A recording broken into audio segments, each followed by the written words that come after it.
Inside the last 16 minutes on the SportsMax Zone for this Wednesday. Cricket, lovely cricket, the topic now.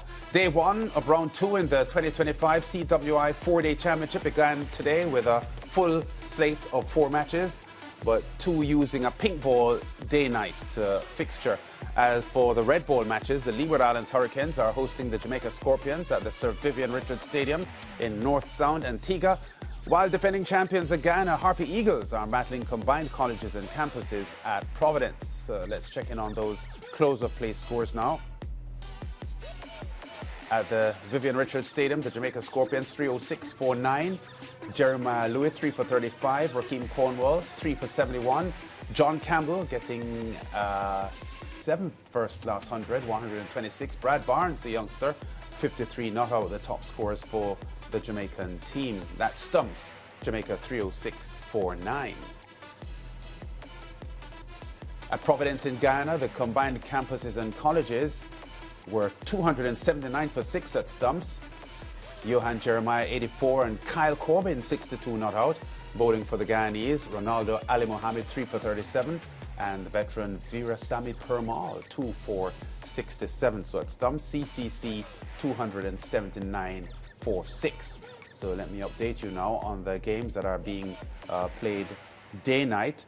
The Windward's Volcanoes against the TNT Red Force. Windward's 166 all out. The TNT team in reply 38 for 1 at stumps.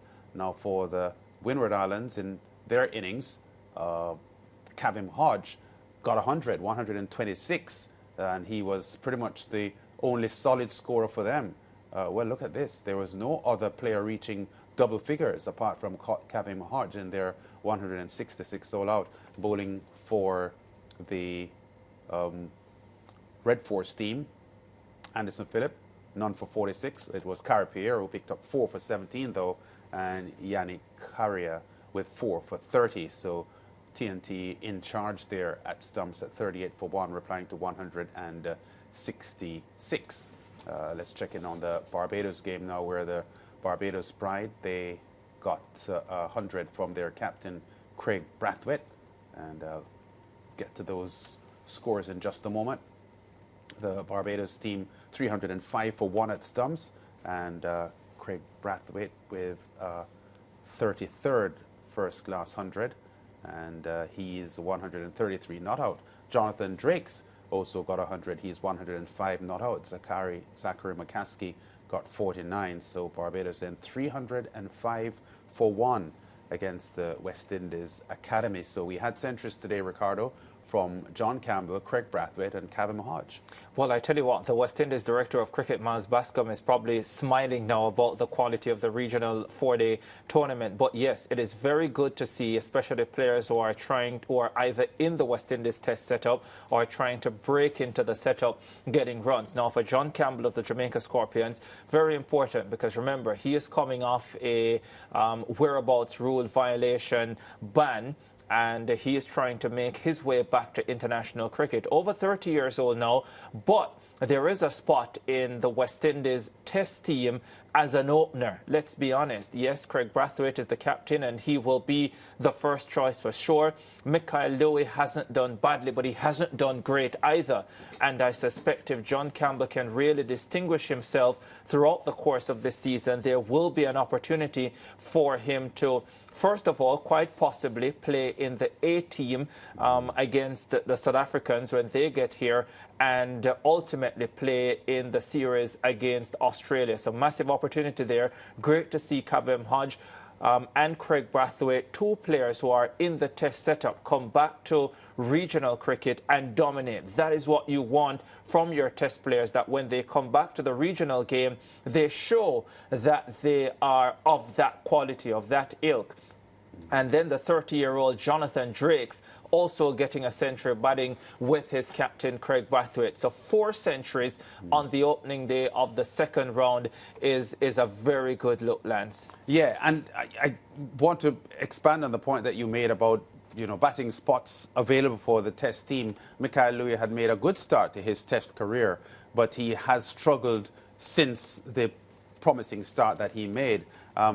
They're up against the Jamaica Scorpions now in this game, and we'd like to see Mikhail Louis get among the runs there, because there, as you suggested just now, could be some pressure on him in this domestic season if other openers shine. But I think Mikhail Louis is a good prospect. It's just that he has been struggling for runs in recent appearances for the West Indies team. Yeah, well, he's played 9 Test matches. He's averaging 19.88, just 2 half-centuries in that time. So it's not special. Not that you have any special numbers in the West Indies Test setup at this stage. But if you have an opener averaging 19 after 9 Test matches, then there is an opportunity for someone else to step in and take that slot. And whether it is John Campbell or it is someone else, maybe it's Amir Django, because there are options within the setup. But whoever it's going to be, there is an opportunity for someone to take up that spot. And my thing is, if you are playing in the regional 4-day competition now and you're an opener, make the choice difficult for the selectors. And remember, and I say selectors, but the system, because there is a new system in selecting West Indies teams, and the numbers will speak volumes for the final determination as to who gets into the setup. So make the runs and then allow the system to do the rest. Yeah, because in recent times we had Tejnaran Chandapol as an opening bat for the West Indies. Jeremy Solizano, the TNT batsman who now plays for Windwards, was on the fringe as well. He didn't last long. He lasted, what, 1 day?